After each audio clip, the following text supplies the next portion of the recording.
மதுரை மாவட்டம் வைரவநத்தம் அருகே மழைநீரில் நெல்மணிகள் நனைந்து சேதமடைந்ததால் விவசாயிகள் வேதனை தெரிவித்திருக்கின்றனர். இதுகுறித்தான கூடுதல் விவரங்களை வழங்குவதற்காக எமது செய்தியாளர் சிவகுமார் இணைப்பில் இணைகிறார். சிவகுமார், வணக்கம். இது குறித்தான முழு விவரங்கள் என்ன? மதுரை மாவட்டம் அலங்காநல்லூர் பக்கத்துல வைரவநத்தம் அப்படின்னு ஒரு கிராமம் இருக்குது.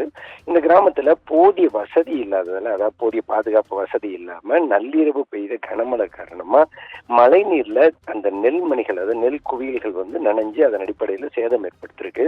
மேலும் அரசு நெல் கொள்முதல் நிலையத்துல மூடை ஒன்றுக்கு, அதாவது ஒரு மூட்டைக்கு 60 ரூபாய் விவசாயிகளிடம் வசூல் செய்யறதா அரசு அதிகாரிகள் மற்றும் அதே மாதிரி கிளை செயலாளர், திமுகவோட கிளை செயலாளர் ஆகியோர் கேட்கறதா சொல்லி பொதுமக்கள் அதிருப்தி தெரிவிக்கிறாங்க.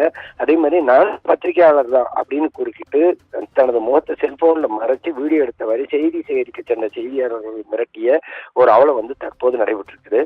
மதுரை மாவட்டம் அலங்காநல்லூர் பக்கத்துல வைரவநத்தம் கிராமத்துல அரசு நெல் கொள்முதல் நிலையம் செயல்பட்டு இருக்குதுங்க.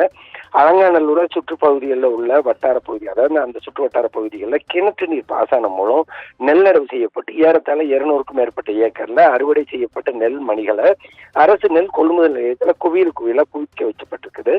கடந்த சில தினங்களாக இப்போதில் பெய்து வந்த தொடர் கனமழை காரணமா அரசு கொள்முதல் நிலையத்துல போதிய பாதுகாப்பு வசதி இல்லாதனால அந்த ஏற்கனவே அந்த மழை நீர்ல நெல்மணிகள் வீணாயிட்டு இருக்குது. இதனால விவசாயிகள் என்ன பண்ணாங்கன்னா, தினசரி அதை உலர்த்துறதுக்காக அதிகப்படியான ஆட்களை வைத்து கூலி வாங்கப்பட்டு அதன் அடிப்படையில அதை உலர்த்திட்டு இருக்கிறாங்க. இதனை பயன்படுத்திய வைரவநத்தம் திமுக கிளை செயலாளர் மற்றும் அரசு நெல் கொள்முதல் நிலைய அதிகாரிகள் என்ன பண்றாங்கன்னா, ஒரு மூடை ஒண்ணுக்கு 60 ரூபாயிலிருந்து 80 ரூபாய் வரை கூட கேட்பதா விவசாயிகள் புகார் தெரிவிச்சிருக்காங்க.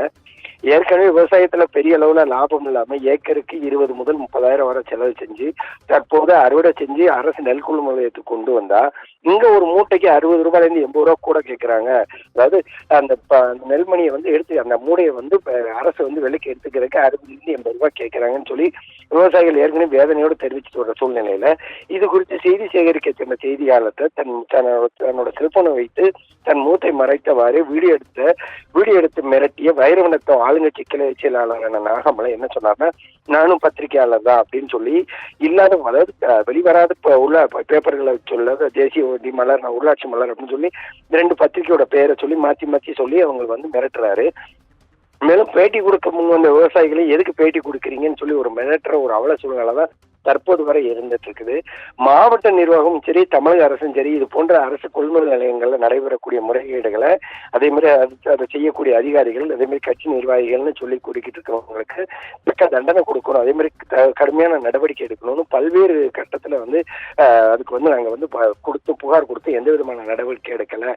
இது எங்க கிராமம் மட்டும் இல்லாம தமிழ்நாடு ஃபுல்லாவே இருக்கு. தமிழ்நாடு முழுவதுமே இந்த மாதிரி ஒரு சூழ்நிலை நிலவிட்டு இருக்குது. அதே மாதிரி கட்சிக்கு அவப்பேர் உண்டாக்கும் வகையில விவசாயிகள்கிட்ட பணம் பறிக்கக்கூடிய நபர்களை மீது உரிய நடவடிக்கை எடுக்கணும் அப்படின்னு சொல்லி விவசாயிகள் தரப்புல கோரிக்கை வச்சிருக்கிறாங்க. தமிழகம் முழுவதுமே ஏற்கனவே ஆளுங்கட்சி தரப்புல 80 ரூபாய் வரைக்கும் கூட கேட்கிறாங்க அப்படின்னு சொல்லி தற்போது கூறப்பட்டு வந்த நிலையில ஏற்கனவே அரசு தரப்புல அரசு கொள்முதல் மையங்கள்ல 80 ரூபாய் வரைக்கும் கூட கேட்கிறாங்கன்னு தமிழகம் முழுவதுமே இது ஒரு பெரிய சர்ச்சையா வெடிச்சிட்டு இருந்த ஒரு சூழ்நிலையில ஆளுங்கட்சியோட கிளை செயலாளர் இந்த மாதிரி சொல்றது, இந்த மாதிரி மிரட்டுறது அப்படிங்கிறது இங்க உள்ள பலரை அதிர்ச்சி அடைய வச்சிருக்கு. பவித்ரா, கூடுதல் விவரங்களுக்கு நன்றி சிவகுமார்.